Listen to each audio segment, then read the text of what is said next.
We are talking about the ghostly story, Dead Story. This one is directed by a gent who I am going to absolutely butcher his name, but I'll give it a go. It's Sunil Triparuli. That's definitely how it's pronounced.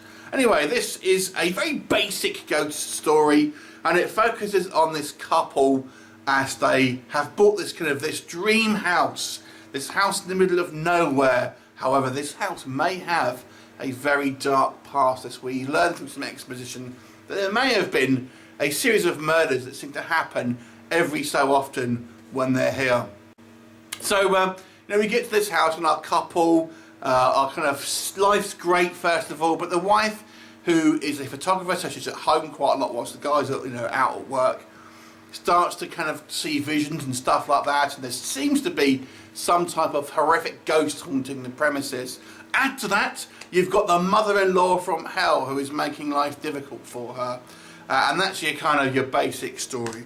This is a extremely bare-bones story. There's not much in the way of character development or plot twists and stuff like that. It is really just a very straightforward movie, which some people may like, but some people may be a little bit dismayed with the lack of depth in this story because it doesn't really do anything particularly interesting and story-wise. The actual ghostly effects I did like. I've got to say the actual the character of this ghost looks pretty good, and it's very much your kind of your Japanese kind of style. Girl with the long dark hair and the white dress kind of reminds me of sort of J-horror and stuff like that. I'm not quite sure why ghosts were using a knife, but there you go. One scene I want to talk about, and the actor who plays the husband, Chase Austin, I believe his name is.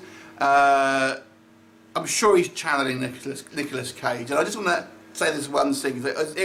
I loved it. And there was a scene where the ghost is essentially influencing the wife, and she comes at the husband while he's asleep with a knife. He wakes up, it's not a spoiler.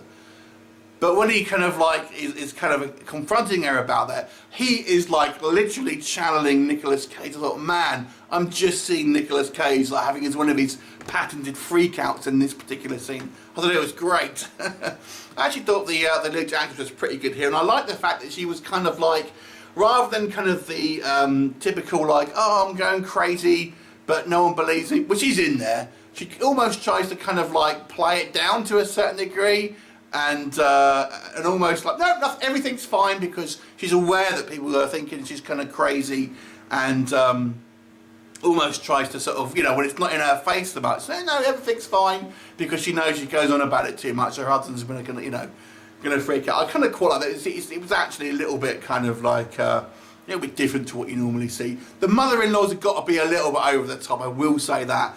It's just she seems like she's from a different film, like a crazy kind of murderous mother-in-law almost. Just seems a little bit over the top to me.